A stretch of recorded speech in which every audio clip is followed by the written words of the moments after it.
o Padre Fernando, temos esse momento entre nós, tão agradável, nós não podemos deixar de contar com o protagonista de toda a ação, de reflexão, de sabedoria, que é o Espírito Santo de Deus, o Paráclito. Por isso eu convido você, onde você está, a nós rezarmos o Veni Creator Spiritus, essa oração tão bela da Igreja.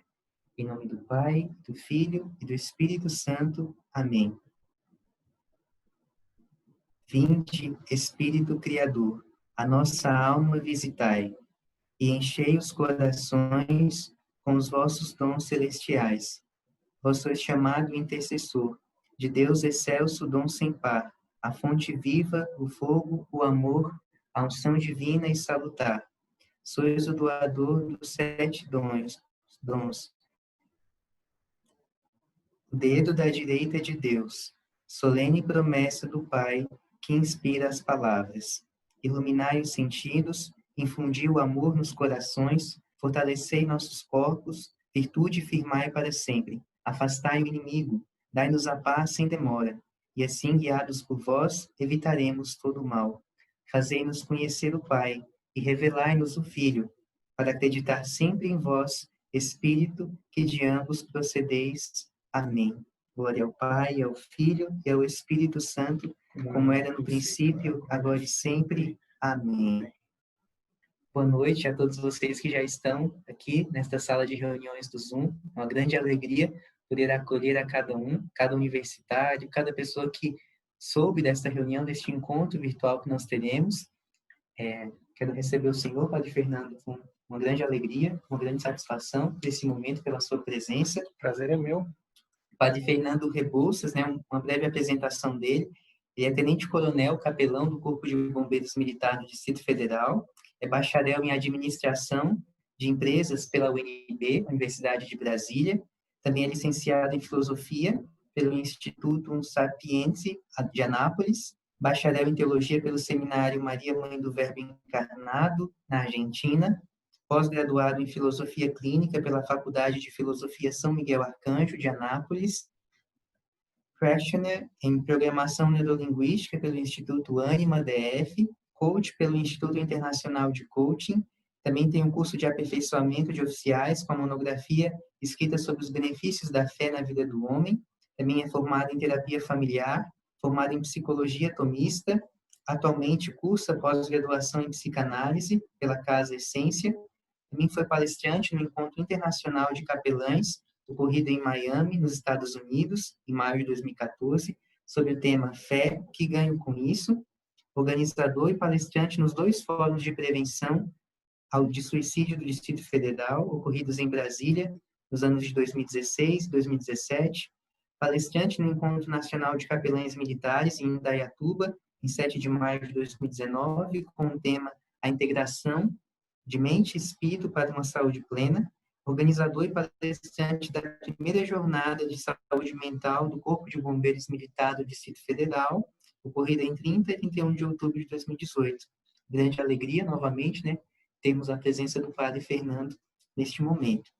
Como a temática do nosso encontro distrital é falarmos sobre a saúde mental do universitário nesse contexto de isolamento, nesse contexto de transformações onde nós vivemos tanto interiormente como também a nossa sociedade. Nós gostaríamos, Padre, de primeiramente escutar do Senhor qual a mensagem de fé e de esperança que o Senhor poderia nos dar neste contexto de pandemia. Bom, eu quero começar por Einstein, o famoso físico, que dizia que as crises são sempre uma oportunidade de crescimento, né? Que a grande ameaça numa crise é não fazer nada. E isso ele dizia porque ele tinha muita inteligência emocional, né? Quando a gente tem inteligência emocional, a gente enxerga o meio copo como estando meio cheio, a gente foca naquilo que tem, né? E ele via justamente que numa crise, o que a gente tem de opção?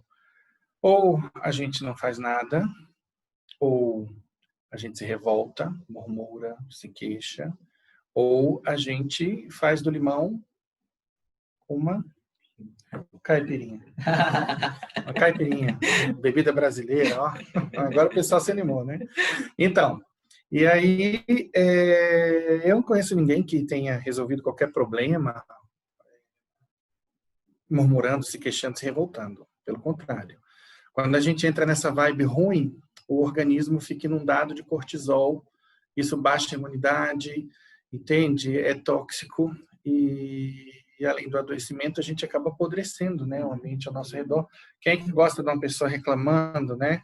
Igual aquela hiena hard do desenho dos anos 70. Ó céus, ó vida, ó azar, né? Ninguém merece.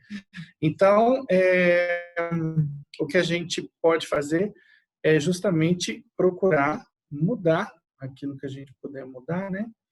Como diz a belíssima oração da serenidade, Senhor, dá-me força e coragem para mudar o que eu puder mudar, resignação para aceitar o que eu não puder e sabedoria para discernir uma coisa da outra, tá? Então, vai por aí. E depois de Einstein, eu tenho aí um outro ícone, né, dessa área de inteligência emocional, Dale Carnegie, que escreveu um livro muito interessante, que eu recomendo para quem está sofrendo aí com ansiedade nesses dias de pandemia, que é o best-seller Como Evitar Preocupações e Começar a Viver. Nesse livro, ele dá preciosos conselhos. E eu vou aqui pensar 2 deles. O primeiro, reze, né? Para nós católicos, essencial. O próprio Cristo diz, sem mim, nada podeis. E o segundo é, coopere com o inevitável, que é o quê? Eu aceitar aquilo que eu não tenho como mudar, né?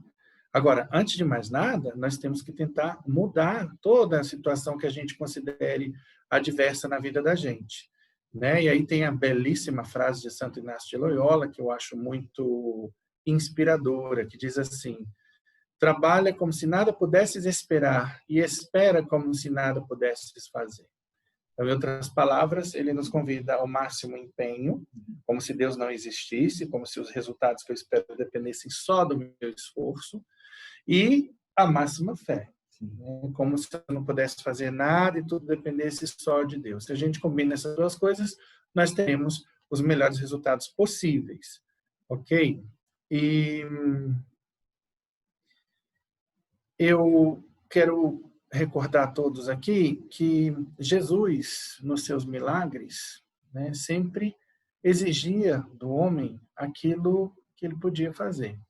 Vamos pegar lá a multiplicação de pães e peixes, né? Jesus poderia ter, estalado os dedos e ter aparecido acarajé e tapioca no colo daquele povo, vindo dos tabuleiros das baianas brasileiras do século XXI. Foi isso que ele fez? Ele era Deus, ele podia. Não foi. O que ele disse? O que vocês têm aí? Me dê. Eles tinham 5 pães e 2 peixes. Entregaram tudo. E só então Jesus fez o milagre. Mesma coisa na ressurreição de Lázaro. Na ressurreição de Lázaro, o que era possível aos homens fazer? Retirar a pedra que selava o sepulcro. Jesus poderia ter feito isso aqui, batido palma e a pedra explodido, pau! E Lázaro ter saído voando de dentro do sepulcro, ter parado de braços abertos no meio do povo. Foi isso que ele fez? Não. Jesus disse, tirai a pedra. Os homens foram lá e tiraram, e aí ele chamou Lázaro para fora. Então, tudo que nós pudermos fazer, Deus espera que nós façamos. E ali, onde já não cabe mais ação humana, aí sim, Deus entra, né? Então, esses são os pontos que eu considero interessantes para a gente poder estar com a cabeça fresca nesses dias de pandemia, né? Agora, também tem um ponto que eu acho interessante considerar, da chamada teologia do sofrimento, né? Esse é o nome que eu dei, né, para a teologia que vem explicar o sofrimento. Sem querer esgotar o tema do sofrimento aqui, sofrimento é um tema amplo. Em primeiro lugar, nós temos o sofrimento decorrente do meu pecado, né? Então, eu cometo um pecado e vou colher os frutos desse pecado. Por exemplo, as pessoas sexualmente promíscuas que contraem uma DST. Né? Então, agora elas estão sofrendo as consequências dos seus atos. Né? Então, a pessoa que não quer, vamos dizer assim, sofrer, não peque, né? Porque normalmente o pecado tem aí a sua paga, né? Mas não porque Deus seja um Deus vingativo, senão porque Deus permite que nós colhamos os frutos amargos do pecado, justamente para que a gente resolva enveredar pelo bom caminho de uma próxima vez, né? Dizem os goianos, quem não escuta conselho, escuta coitado, né? Quem não vai para o bem pelas vias do amor, é pelas vias da dor que Deus encaminha, tá certo? Então, esse é o primeiro ponto dessa chamada teologia do sofrimento. Segundo ponto os apegos, né? Então, as pessoas apegadas sofrem. Então, se eu não quero sofrer, eu devo me desapegar. Então, por exemplo, o rapaz que ama uma moça e essa moça vai se embora com outro, né? Agora ele está sofrendo, aí a mulher da vida dele, ele não se conforma. Basta desapegar o coração e se abrir para outros relacionamentos. Daqui a pouco aparece uma muito melhor, né? Inclusive, se essa foi embora com outro, meu querido, é porque ela não amava você. Cai na real, né? Então, muita gente sofre por conta desses apegos. Tem gente que é apegada bem, de agora está cheio de cicatrizes, e aí vai sofrer, né? A pessoa que se apega a dinheiro, no dia seguinte fica pobre, e aí? Vai querer morrer. Então, tem gente que é apegada a poder e por aí vai, né? Então, essa é outra fonte de sofrimento. E a terceira fonte de sofrimento clássica é o chamado sofrimento provacional. O que é o sofrimento provacional? É quando Deus me envia uma prova, né, com o objetivo de me tornar uma pessoa melhor, porque tudo que Deus quer é o nosso bem, que nós cresçamos em virtudes. Deus nos quer no céu, né? Então, ele manda sofrimentos, às vezes, para que a gente possa endireitar os nossos caminhos. Eu vou dar um exemplo. Imagina uma pessoa, um homem casado, que estava traindo a mulher, estava na bebedeira, né? Enfim. E, de repente, aparece aquele tumor, né? Tamanho de uma laranja. A maioria dos tumores, você já viu que é tudo tamanho de uma laranja? Pronto. Aí, tá lá o tumor aqui e, de repente, foi esse tumor que fez esse camarada voltar para a esposa, voltar para a igreja, estava afastado de Deus, né? Foi então um bendito tumor, porque foi justamente a partir da doença que esse homem que estava a caminho do inferno se converteu, né? Então, eu estou falando disso porque as pessoas estão olhando para a pandemia, alguns, como se fosse filho de Deus, um flagelo de Deus, né? Vamos lá, não gosto muito da palavra castigo porque ela soa um pouco pesado, né? E Deus trabalha ensinando. Quando ele envia um castigo, é como um bom pai que quer ensinar o filho que se desviou dos seus caminhos, ok? Então, eu prefiro ver sob essa ótica, né? Pode ser, sim, que a pandemia seja, vamos dizer, um castigo de Deus, mas para que nós possamos desenvolver virtudes, né? Por isso cada um deve entrar dentro de si e ver quais são os seus desafios de crescimento. Por quê? Porque algumas pessoas, por exemplo, estavam desconectadas de pai, de mãe, de filho, até de marido, de esposa, e foi justamente esse isolamento social na pandemia que fez com que a pessoa começasse a enxergar, né, pai, mãe, irmãos, pessoas que numa mesma família não se ajudavam, né? E de repente agora estão aí distribuindo tarefas, estão tendo uma vida familiar mais rica. Então, quanta coisa a gente não pode aprender nesses dias de pandemia, não é?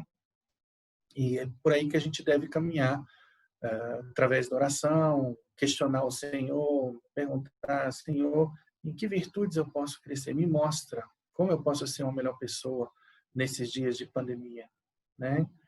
Então, é sempre assim que o nosso Deus trabalha, ok? E eu tenho aqui mais algumas coisinhas interessantes de considerações sobre esses dias de Covid, tá? Estamos aprendendo a viver com o necessário, a sentir falta dos outros, a sermos gratos e a depender de Deus. lembrando a vocês que as pessoas mais felizes são as pessoas mais gratas. Então, vamos aproveitar bem esse tempo que Deus está nos dando dentro de casa. E aí você pode fazer tanta coisa boa dentro da sua própria casa, como, por exemplo, uma bela arrumação, né? Muita gente não sabe que Santa Teresa d'Ávila tinha um princípio que dizia: cuida da ordem, a ordem cuidará de ti. Ninguém se sente bem num ambiente bagunçado, mal cheiroso, né? Tem gente que mora, eu já peguei muito solteirão por aí, que mora num tugúrio, é uma coisa horrível, né? Então, vamos cuidar, moçada, da organização, da limpeza. É hora, de repente, de você melhorar a iluminação desse ambiente onde você estuda. Que a casa da gente seja um lugar agradável. Agradável para a gente, em primeiro lugar. Mas também um lugar onde a gente possa receber as pessoas sem ter vergonha, sem aquela velha desculpa. Ah, desculpa a bagunça, não repara a bagunça. A gente sempre tem essas, né, desculpas para dar. Toda vez que leva uma visita, está falando a mesma coisa, porque a casa vive bagunçada, pô. Muita gente nunca ouviu falar dos fatores higiênicos da aprendizagem, né? Quando a gente se senta para estudar, o nosso desempenho vai ser tanto melhor quanto mais arejado estiver o ambiente, quanto mais limpo, mais ordenado. Eu preciso me preocupar com a ergonomia, né? Ou seja, uma cadeira confortável minimamente. Eu preciso me preocupar com a ventilação do lugar, né? Com os odores, porque senão todo o incômodo do entorno se transfere para a matéria que eu estou estudando. E aí, de repente, eu vou me achar um ignorante em matemática, eu vou adquirir aquela ojeriza pela matemática, que no fundo não tem nada a ver com a matemática. É porque sempre que eu me sento para estudar matemática, nesse lugar, mal iluminado, fedido, frio ou quente, com mosquito, e aí pronto. Tem gente que não sabe disso. Já que a gente está falando aí com universitários, fica a dica. Prestem atenção nisso aí, tá certo? E aí, olha só, eu recebi uma mensagem interessante que diz assim: não considero isolamento ter que ficar em casa ao lado de quem eu amo. Isolamento é o que os doentes graves estão vivendo. Pare de dizer que está entediado, chateado por não poder sair de casa, enquanto tudo que aqueles doentes que estão no hospital querem é voltar para casa. Então agradeça a Deus se você tem que ficar em casa. Afinal, você tem uma casa, com ou sem dinheiro, com emprego ou sem, você está no melhor lugar que poderia estar, o seu lar, cercado por quem o ama. Talvez esteja na hora de transformar a sua casa num lugar gostoso, de ficar num lugar de paz e não de guerra, de abraço e não de distanciamento. Então, trabalhar a afetividade. Então, lance um novo olhar sobre a situação que está vivendo. Faça da sua casa uma festa, ouça música, cante, dance. Faça da sua casa um templo, reze, ore, medite, peça, agradeça, louve, suplique. Quantas pessoas não têm tempo para ler a Bíblia, né? Agora vão ter. Ler os doutores da igreja, a gente fala em doutores da igreja, tem gente que acha que é médico, que atende de graça na paróquia, pense. Nunca ouviu falar de Santo Agostinho, de Santa Teresa d'Ávila, né? De Santa Teresa de Jesus, Santa Catarina de Sena, etc. Pois é, exatamente.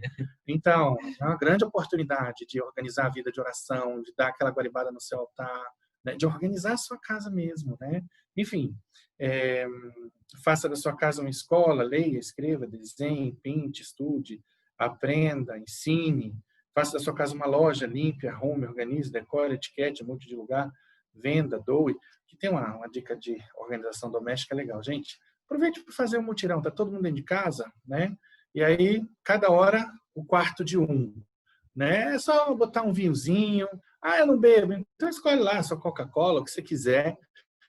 Entendeu? Uma boa música, né? Grave uma playlist que recorde toda a história da sua vida, você não vai nem sentir passar essa agonia da organização do seu quarto, da sua caverna, né?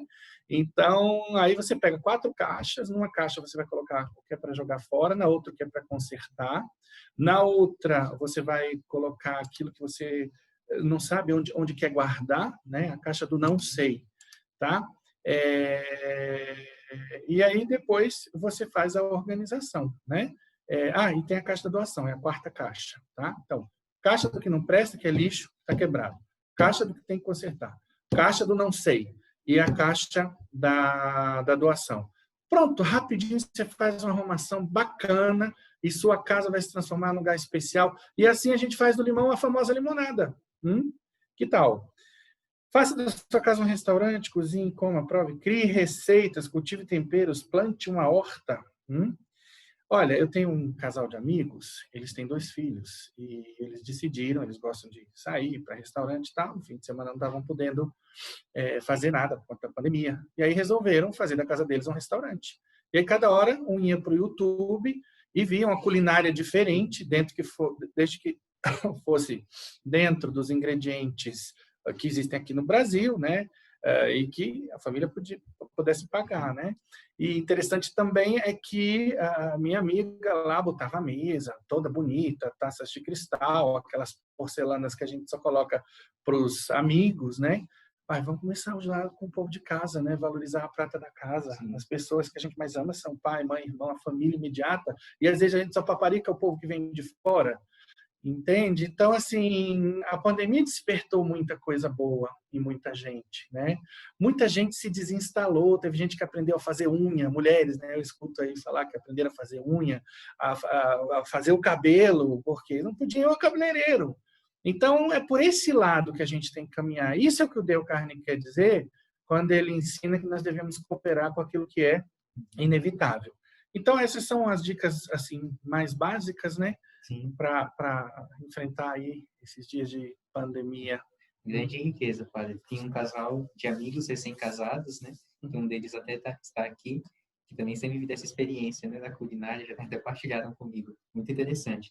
E você trazendo essa dimensão, né, da vivência do valorizar a vida, valorizar os momentos, né, as oportunidades.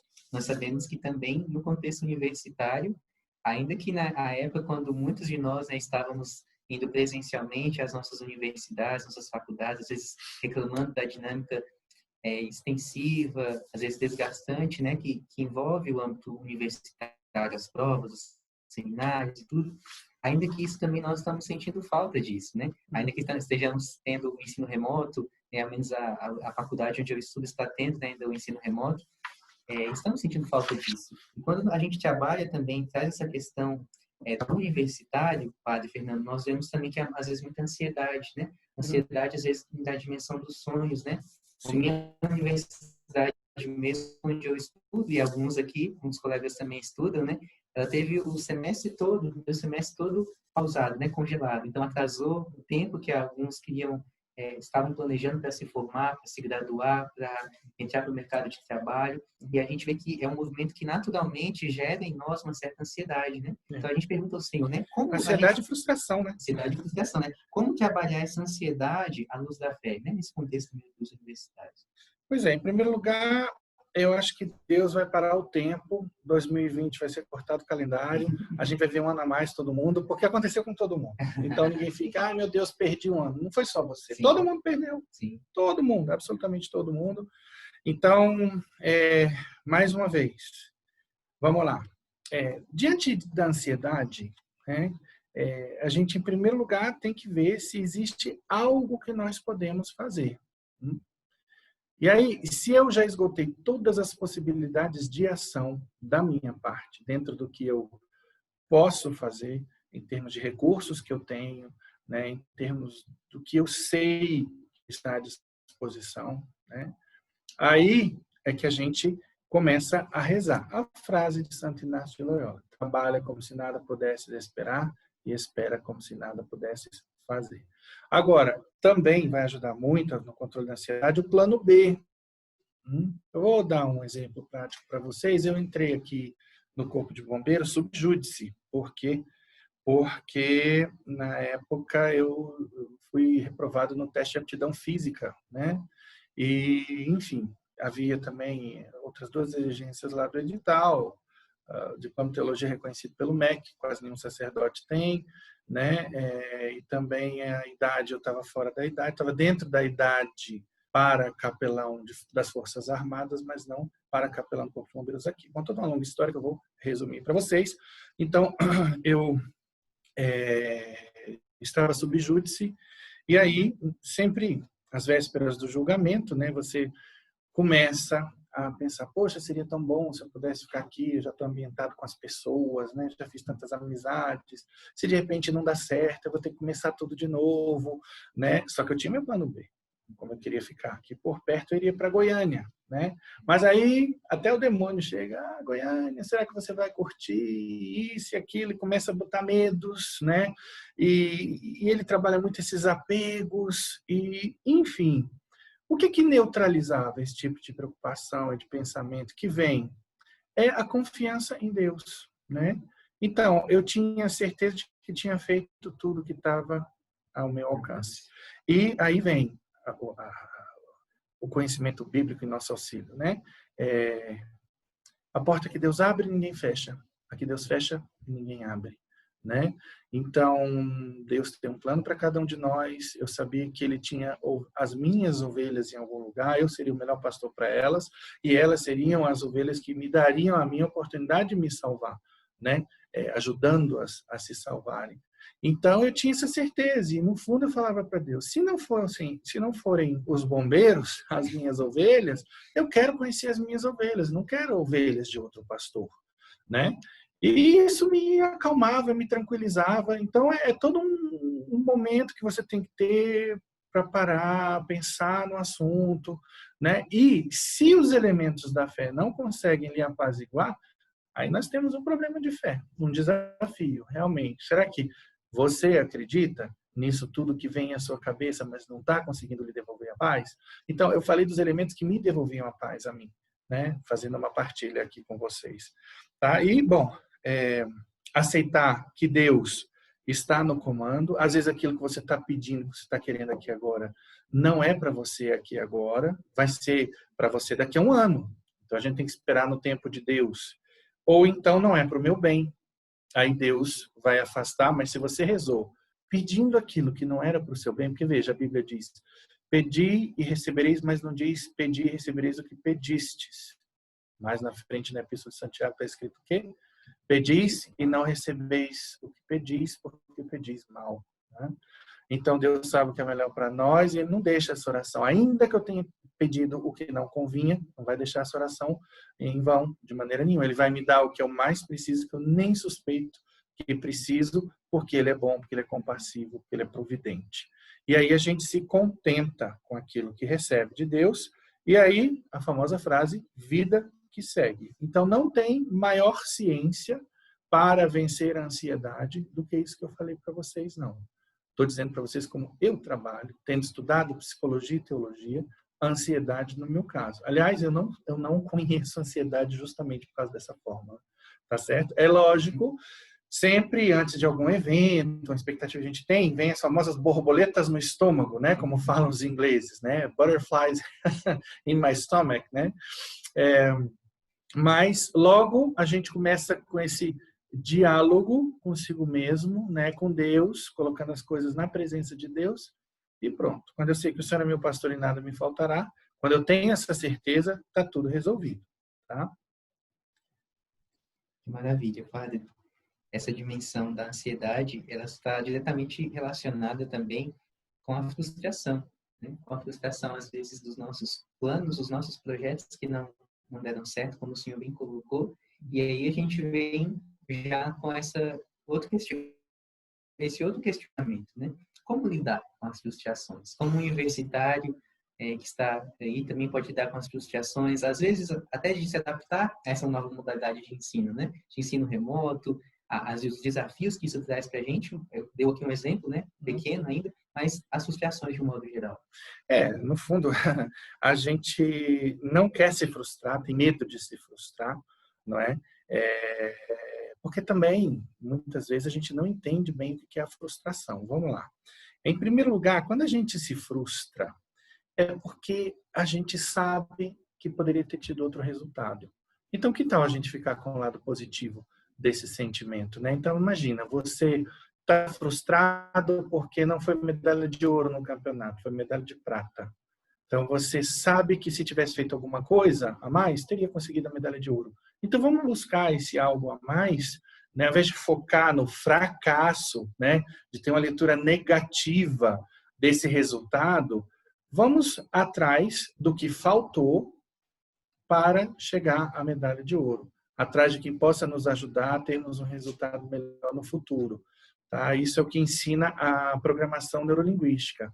Né? Para a programação neurolinguística, que é neurociência, não existem fracassos, existem resultados discrepantes do meu objetivo. Então, a gente trabalha com isso na base do descarte. Então, não é por este caminho que eu vou seguir, né? Thomas Alva Edison, diz a lenda, errou o experimento da lâmpada, né? Ele foi o descobridor da lâmpada 1000 vezes, em torno de 1000 vezes. E cada vez que ele errava, ele ficava feliz porque ele sabia que ele estava mais próximo de descobrir a lâmpada. A esposa dele achava que ele estava louco, né? Porque ele ria e ficava feliz. Ué, mas como que você está feliz se você não obteve o resultado que estava procurando? Então, as pessoas emocionalmente inteligentes têm sempre uma leitura positiva desses resultados, né? E elas não desistem, elas continuam perseguindo seus objetivos, né? Um outro ponto é redimensionar o meu objetivo. De repente, eu sonhei alto demais, a medalha de ouro não era para o meu bico, e aí essa prata, na realidade, foi o meu ouro, dentro das minhas condições. Então, quando a gente, de repente, redimensiona o objetivo, a frustração vai embora, né? Depois, um outro ponto é não se entregar. Por quê? Vamos lá. Eu sou ex-atleta, como dá para notar, de patinação no gelo. Tinha uma pista de patinação no gelo aqui no Parque Shopping. Eu cheguei a ser campeão brasiliense na categoria 1, né? Enfim, tive uma carreira, ainda que efêmera, na patinação aqui. Só que eu tinha um problema, e que eu enxergava que era um problema. Hoje em dia eu vejo, se eu fosse ser o meu próprio terapeuta, eu teria trabalhado o seguinte: toda vez que eu caía, né, num campeonato, eu desistia. Ou era 8 ou era 80, ou era o ouro ou não era nada. E aí eu admirava, né, colegas que caíam e iam lá e tiravam a medalha de prata, né? Então, olha que bobagem. Ou ouro ou nada, uai, por que não ouro ou prata ou bronze, não é?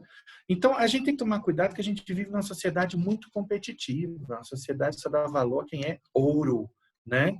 E existem outros matizes aí, não tem só azul marinho, não. Tem o azul bebê, o azul piscina e por aí vai, né? Então, essas coisas acabam afetando a gente, né? Porque a gente quer sempre o máximo, e se não for o máximo não tá bom, tá certo? Então, se a gente muda os nossos critérios, tá? Por exemplo, também voltando um pouco lá para a patinação, tinha uma patinadora chamada Sasha Cohen. Sasha Cohen não ganhava quase nenhum campeonato, era bronze, era prata, às vezes ela ficava entre as 5, enfim. Mas pense na menina que patinava bonito. Muito mais do que as campeãs, porque os critérios nos campeonatos era quem fazia mais salto triplo, né? Mas a beleza coreográfica, quem tinha era ela. Então, se a pessoa de repente fala, poxa, eu cheguei no topo do esporte, eu consegui ficar feliz comigo, né, com o modo como eu desenvolvi essa arte, pronto. Por que tem que ser dentro dos critérios de A, de B ou de C? Né? Tem os seus próprios critérios, né? Então, isso é uma coisa que ajuda muito também. Sempre, quando você achar que fracassou, entenda que você ainda não obteve o seu objetivo. Persista e pergunte-se o que preciso fazer para chegar lá, e aí as coisas vão mudar de cor. Maravilha. É uma riqueza tremenda essa. Nós lidarmos com as nossas frustrações, com, às vezes, as nossas certezas que nós criamos, né? Que nós construímos. Ainda tem um detalhe, isso tudo aqui é de psicologia, tá? De inteligência emocional. Se a gente for para a fé, não é? A gente cresce na virtude da humildade ou não? A virtude da perseverança, olha que coisa linda. Né? Eu continuar, eu não desisti porque caí. Vamos para a prata, vamos lutar, não abaixar os braços. Isso está conectado de alguma maneira com a salvação? Tá. Porque tem gente que vai pecar e vai, ou é tudo ou nada, ou é o santão, ou então, cuidado, porque às vezes quando eu começo a desanimar comigo, tem a soberba por trás. É muito subreptícia essa incursão aí da soberba, né, que faz com que a gente se ache muito melhor do que é, e aí eu fico frustrado por não ser aquele santo que eu esperava ou que eu achava que era, e aí eu acabo num tudo ou nada. Muito cuidado com isso aí. Então vejam que nas coisas cotidianas a gente pode estar crescendo em virtudes espirituais. Sim. E até mesmo no nosso cotidiano, né, trazendo também essa realidade da frustração, nosso cotidiano acadêmico, universitário, por vezes nós lidamos com sentimentos, isso eu falo pessoalmente, né, às vezes nós lidamos com essas experiências, por às vezes reprovar uma disciplina, às vezes não conseguir a nota que a gente queria, a menção que a gente queria na universidade, não conseguir talvez um programa, uma bolsa de iniciação científica, algo assim do tipo, mas também com as questões da vida, que às vezes acontecem exteriormente ao ambiente acadêmico, mas que acabam influenciando, né, nosso desempenho nesse ambiente acadêmico. Como ajudar também para as pessoas no sentimento, que tem esse sentimento de inferioridade, né, um complexo de inferioridade? Como que a gente pode auxiliar nessa dinâmica? Bom, em primeiro lugar, entender que Deus me ama, Deus me aceita como eu sou, desde que eu não esteja instalado no pecado. Vamos falar do pecador, né?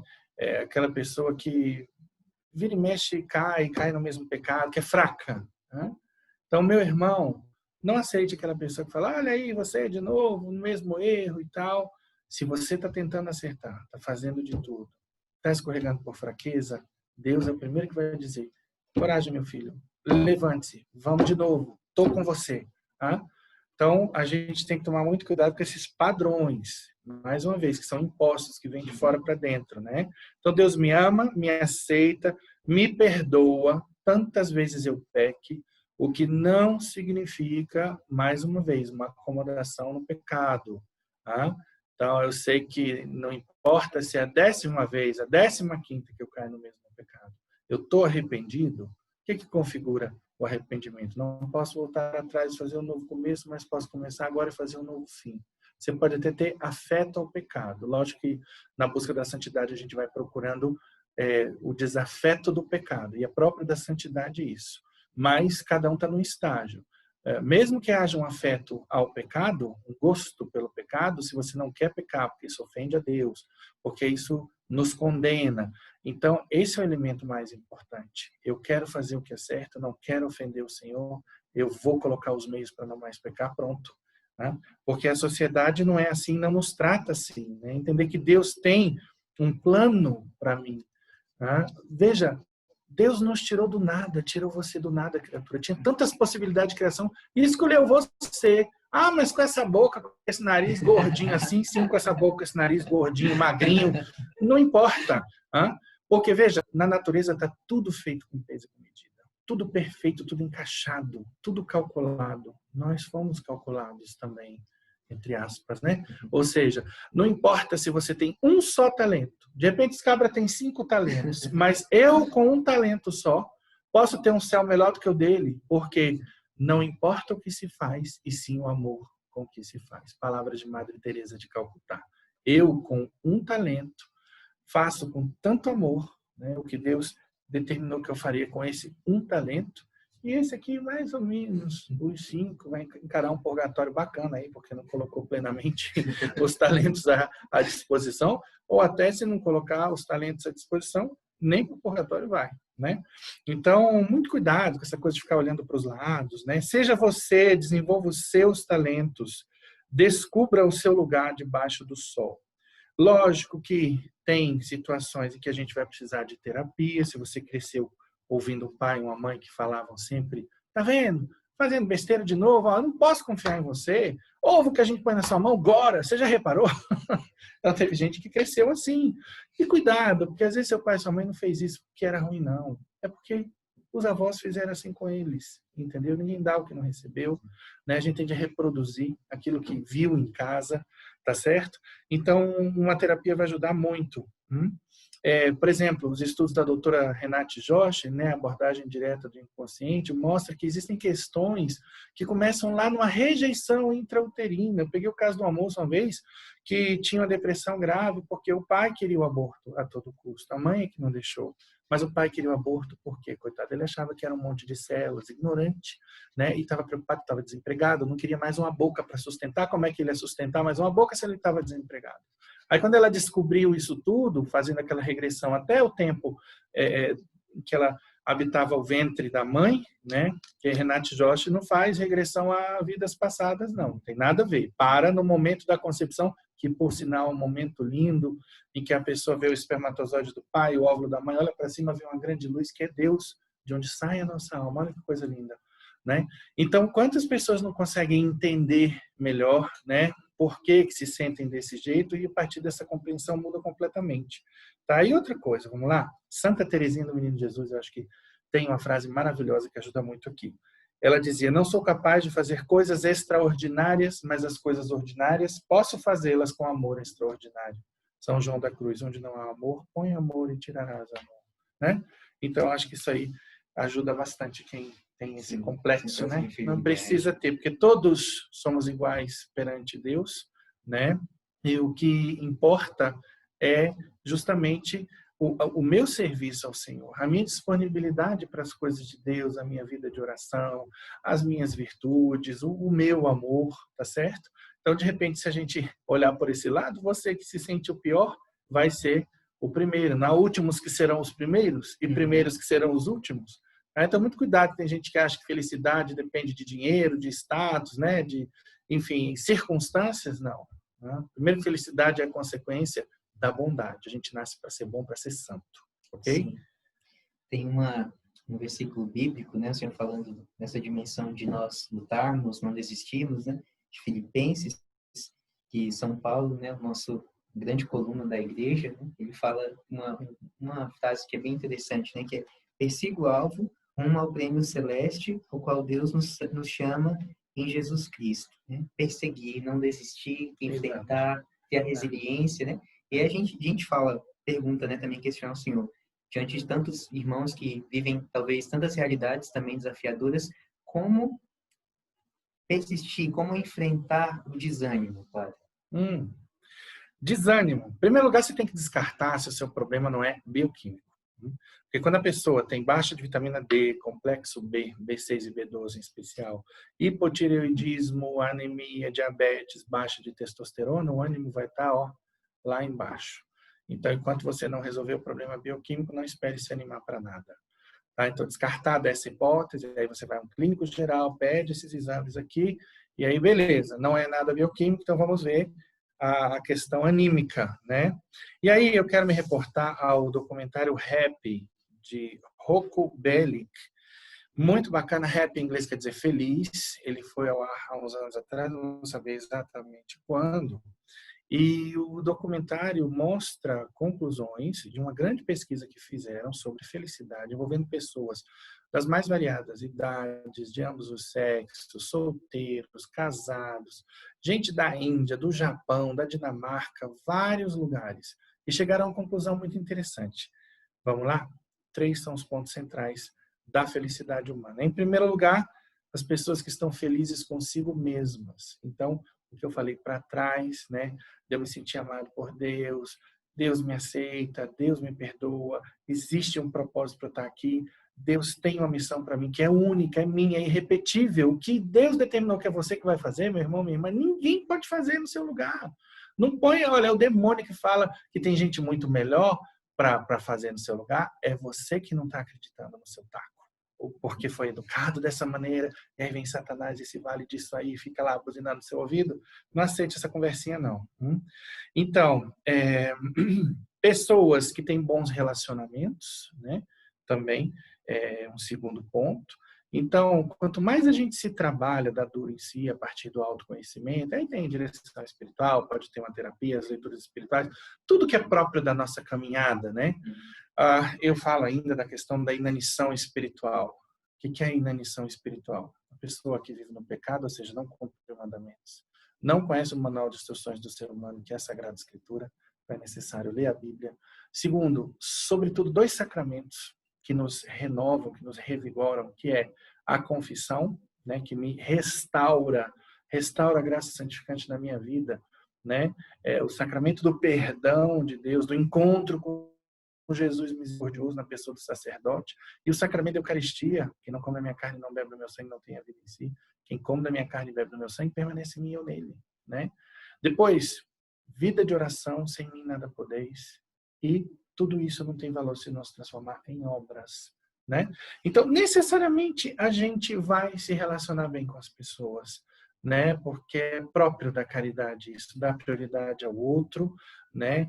Amar em Cristo é dar sem esperar nada em troca. Amar pressupõe o quê? Relacionamento, tá certo? Então, vejam só como a nossa fé já nos ajuda, nos dá elementos para a gente se enquadrar no que eles viram, que é a receita de felicidade do ser humano. O terceiro ponto, qual é? Pessoas solidárias. O que a nossa fé nos convida a fazer? O bem, né? Sermos santos, ser de santos como vosso Pai nos céus é santo, né? Então, as pessoas que se engajam, né, nessas atividades filantrópicas, tá? Porque é uma coisa, muita gente não sabe, a felicidade tem um componente genético, 50%, 10% são circunstâncias, né? Por exemplo, status, idade, renda, né? E 40% depende da atividade intencional, ou seja, são as nossas escolhas. Então, tudo depende do olhar que eu lanço sobre as adversidades, aquilo que me acontece. Outra coisa que ajuda muito, né, nessa busca da felicidade, é meditação. Porque nas meditações a gente procura esvaziar o pensamento, né, dessas vozes na cabeça, que às vezes é o demônio, às vezes sou eu mesmo, né, com as minhas memórias aí, né, dessa infância em que me apontava um dedo acusador, enfim. Então, quando a gente trabalha mindfulness, depois vocês procurem aí na internet, né, se informar um pouco mais sobre esse assunto, a gente procura focar a nossa atenção naquilo que vai nos ajudar, né, esvaziar a cabeça dessas vozes todas. E por isso, na oração, por exemplo, do terço da misericórdia, a gente está concentrado em outra coisa, na conversa com Deus, né, na própria oração espontânea mesmo, né, chamada oração mental, a gente está focado na conversa com o Senhor. É como se Jesus estivesse sentado aqui do meu lado, ele está aqui diante da imagem, né, de Jesus misericordioso, enfim. E aí, isso tudo vai ajudando a gente a não ficar com esse lixo tóxico dentro da nossa cabeça, tá? Também a gratidão. As pessoas mais gratas são as mais felizes. Dados da ciência. Tem um monge famoso no YouTube que fala sobre isso, ele fala muito bem. O nome dele é David Steindl-Rast. Ele é Steidl-Rast. É um nome meio complicado, acho que ele é alemão, austríaco, alguma coisa assim. As pessoas que procuram 3 motivos para agradecer a Deus ou às outras pessoas, seus benfeitores, elas acabam se acostumando com isso, ou seja, de focar naquilo que elas têm, né? E aí começa a se desvencilhar dessa onda de murmuração, de pessimismo que existe na sociedade, né? Então, isso é uma coisa muito boa. Você pode escrever um diário de bênçãos, né? Também ajuda. E montar um calendário de emoções positivas. O que vem a ser isso? É interessante também. Você, por exemplo, gosta de sair com os amigos, então um dia você marca a ida lá à pizzaria, ao boteco, sem se embriagar, tá? Só um petisquinho, enfim. Mas vai lá, ou você gosta de cinema, fazer trilha, veja as coisas que você gosta e começa a marcar esses eventos no seu calendário, porque tem gente, toda gente que é casado, que é pai, que é mãe, aí agora só é pai, só é mãe, vive para o trabalho, se esquece de espairecer a cabeça, né, vai adoecer. Por quê? Porque do jeito que o corpo cansado não produz, a mente cansada não produz, e a gente precisa do lazer para espairecer a mente, né? Então é importante ter aí esses momentos em que a serotonina vai estar circulando, né? Os momentos assim com família, olha, beijo, abraço. As pessoas não sabem que liberam oxitocina, um hormônio que gera felicidade também, né? Então, quando a gente celebra, quando a gente é grato, a gente vai ter aí serotonina, dopamina, existe toda uma bioquímica positiva, saudável, maravilhosa, quando a gente realiza aí esses atos que a nossa fé nos convida a realizar, tá certo? Então, isso aí é um ponto. Depois, a gente vai ver pessoas desanimadas, por quê? Porque não tem um plano de vida, não tem objetivos, metas, falta foco, e aí eu recomendo coaching, mas com um coach católico. Cuidado, tem muito coach aí que vai desencaminhar a pessoa, vai voltá-la para ir atrás da felicidade aqui e agora. Aí, esse relacionamento é legal, chuta que é macumba. Cuidado com essa galera aí. Eu tenho bons coaches para recomendar aqui em Brasília, né, que é onde eu moro, pessoal de igreja, de caminhada, né, que são bons profissionais, enfim, também bem religiosos, tá certo?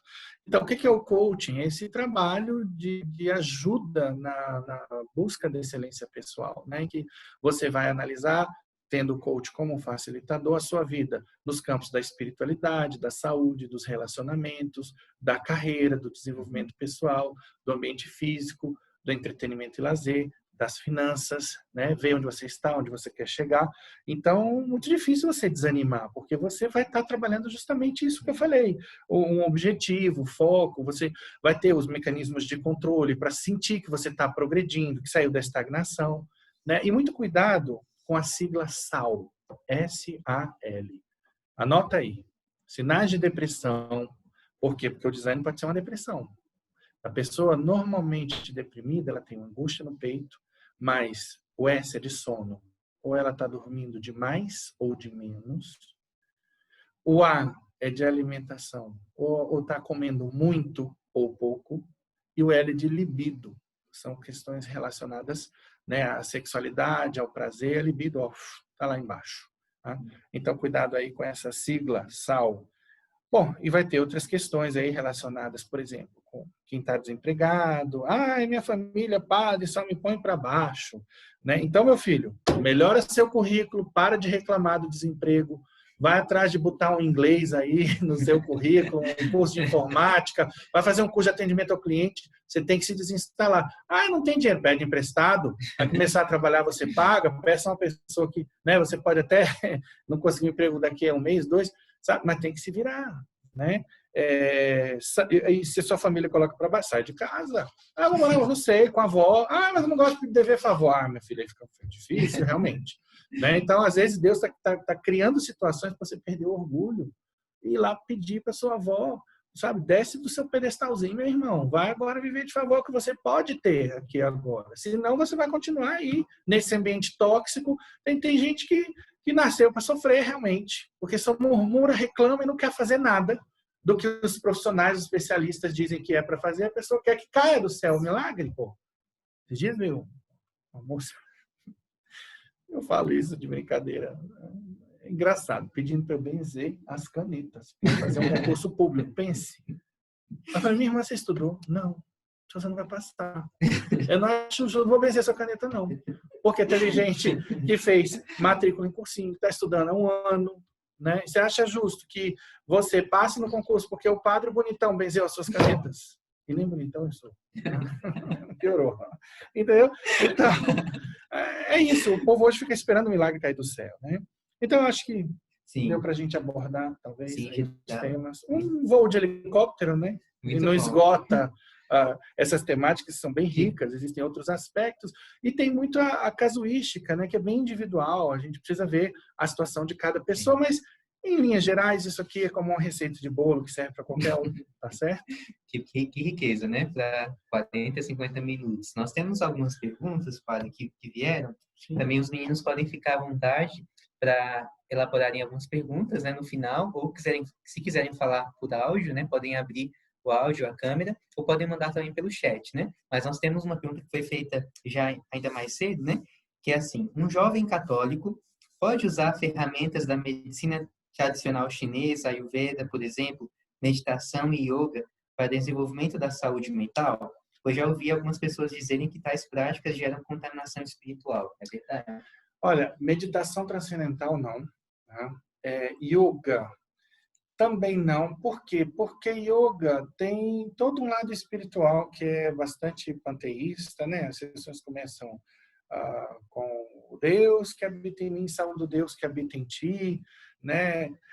Difícil você encontrar yoga só com o lado físico, porque se são só os exercícios físicos, não há problema, os exercícios físicos, mas o problema é que você não encontra, né? Quem vai dar só os exercícios físicos. Então, por isso, também não se recomenda. Agora, diferente é homeopatia, que nem é oriental, né, na realidade, mas homeopatia não tem nada a ver com esoterismo, homeopatia é ciência, acupuntura também é ciência oriental, né? Então, cuidado para não misturar as coisas, tá? Porque essas Pragorai e o Veda eu não conheço, eu não posso dar opinião sobre aquilo que eu não conheço. Me faltam elementos para poder opinar. Reiki também, essa coisa da energia, das mãos, nada disso, né? Não entrem por aí porque é outra história, é outro campo. Sim. A gente vê muito frequente, né, padre? Queria abrir, então, pessoal, para vocês, caso alguém tenha alguma pergunta, né? Alguma reflexão, algo também que gostaria de esclarecer melhor. Temos aqui o pessoal de Brasília nessa sala, mas também o pessoal lá de Rondônia, de outros estados, então fiquem bem à vontade, né, Fabix, caso queira também falar, Danilo, Gabriel, Lucas, Camila, fiquem à vontade, podem abrir o áudio, vai ser uma grande alegria nós colhemos essa sabedoria aqui também no Padre Fernando.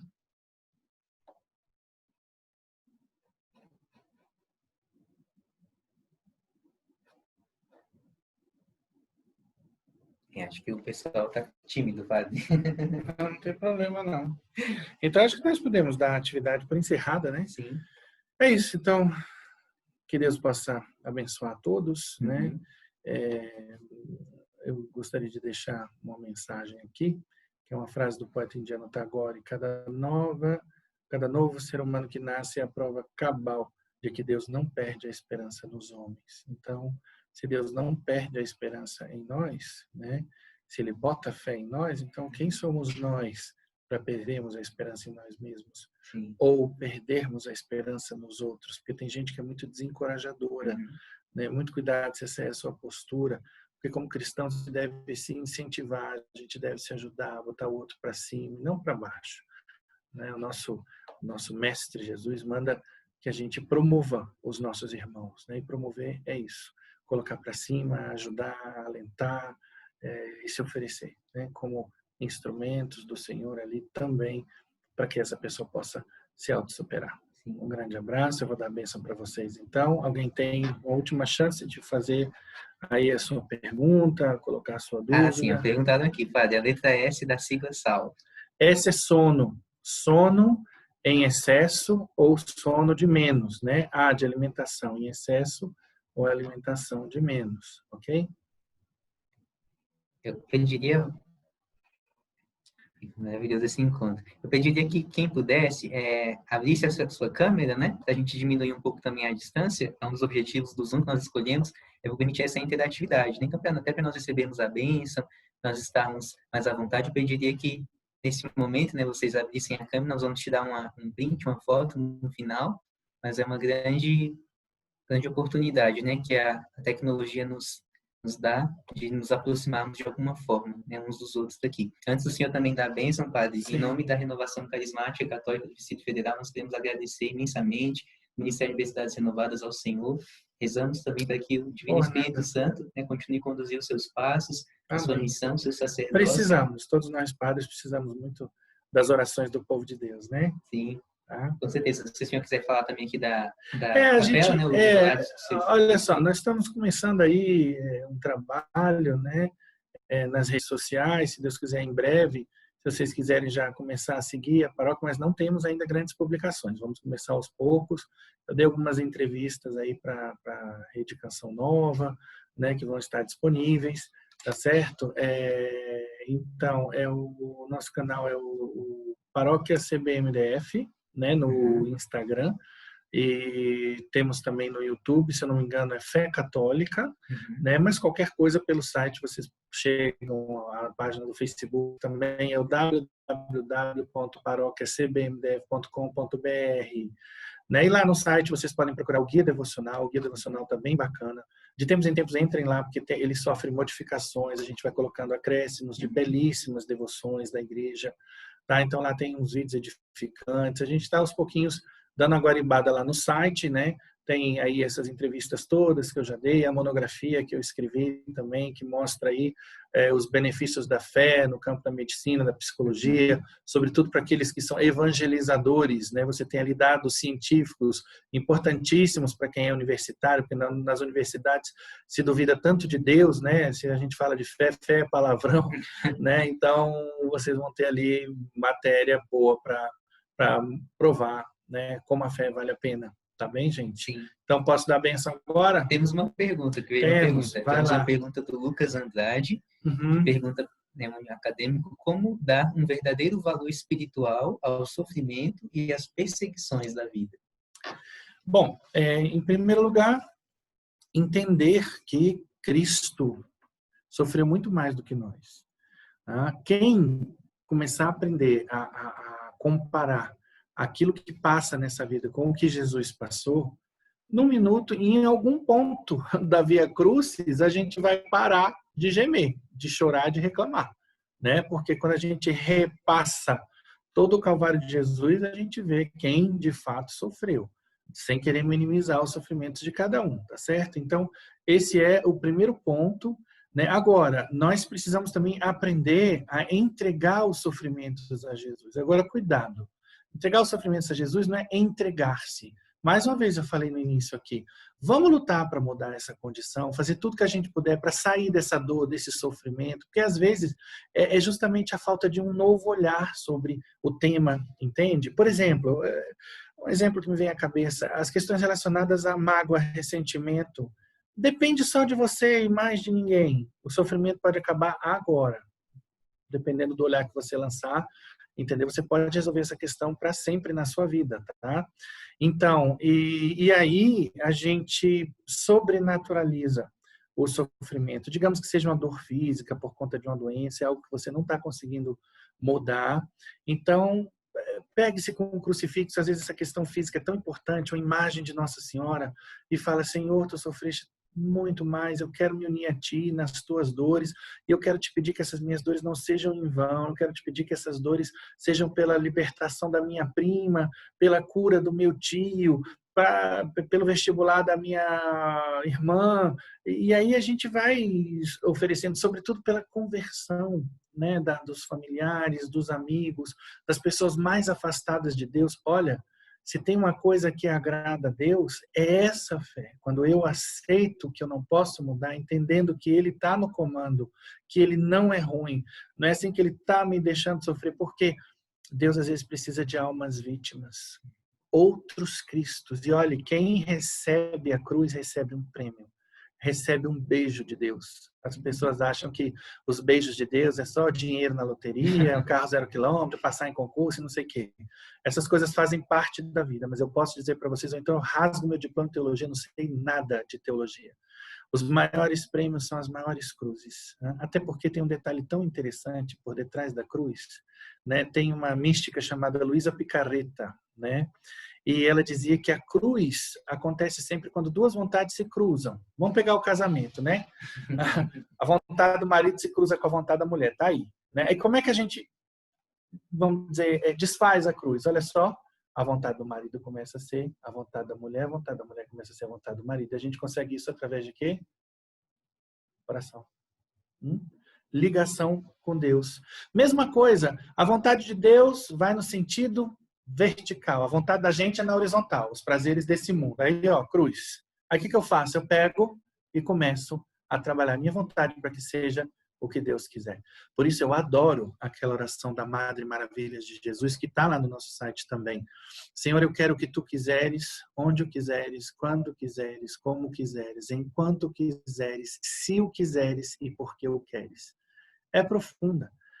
Então, é por aí que vai. Quando a gente entende que Deus não nos abandona, vejam, Jesus, o Filho do Pai, o mais amado, recebeu o quê? As glórias, o poder, um castelo, dinheiro, mulheres, riquezas? Não. Ele recebeu a cruz, né? E ele chega enquanto homem a falar, Pai, por que me abandonaste? Isso é um suspiro do homem, Cristo. Mas o que veio depois? A ressurreição. Então, para um prêmio tão alto, um bilhete, um ingresso caro, à altura. Tá? Então, pode ter certeza, você que encarar as cruzes, as dificuldades, seu prêmio vai ser muito grande. Tenha fé nisso. Agora, tem gente que não aceita a cruz, cai e não prossegue como Jesus. Jesus caiu 3 vezes. A pessoa fica ali caída, gemendo, chorando, revoltada, murmurando. Não vai resolver nada. Vai amargar a vida das outras pessoas. Vai adoecer, vai apodrecer ali, naquela estação parada. Pega a sua cruz e siga Jesus. Quem quiser me seguir, negue-se a si mesmo. Tome a sua cruz e venha. Essa é a teologia da Igreja Católica, que não é uma teologia pessimista, sorumbática, ela é realista. O que é a realidade do homem? Nessas teologias da prosperidade aí, né? Que só veio o Cristo ressuscitado e nada de cruz. Né? Então, cuidado com as falsas teologias, quem vocês estão lendo, quem vocês estão seguindo. Tá bom? Terminamos? Podemos dar a bênção? Terminamos, podemos dar a bênção, sim. Então, o Senhor esteja convosco. Ele está no meio de nós. O Senhor vos abençoe e vos guarde, faça brilhar o seu rosto sobre vós e vos seja favorável. O Senhor vos mostre a sua face e vos conceda paz e vos cure. Faça-vos crescer nas virtudes da fé, da esperança e da caridade, e em todas as virtudes necessárias para levar adiante em santidade as vossas vocações. O Senhor vos livre de todo mal, vos proteja de todos os perigos e vos abençoe em todos os vossos projetos. O Senhor vos dê sabedoria, prudência e discernimento, o dom da perseverança final e no final das vossas vidas vos salve. Abençoe-vos o Deus Todo-Poderoso, Pai, Filho e Espírito Santo. Amém. Amém. Com paz, Deus abençoe. Nós queremos só te dar uma foto, pessoal. Então, um print, quem puder ainda manter a câmera ligada, rapidinho, tá? Diga dízimo. A padre ri só dizendo essa palavra, dízimo. Sorria. Tudo bem. Ficou ótimo. Muito obrigado a todos os universitários aqui que puderam acompanhar a gente, né, do MU, os irmãos também lá do estado de Rondônia e de outros estados do Brasil que estiveram aqui também conosco. E eu quero agradecer a você aí, a mediação, a Suzane, ao João Victor, da nossa Pastoral da Comunicação, que estão aqui conosco até esta hora, para permitir, né, que a gente levasse a mensagem. Deus lhes pague. Muito obrigado. Até mais, pessoal. Um grande abraço. Fiquem com Deus. Boa noite. Boa noite.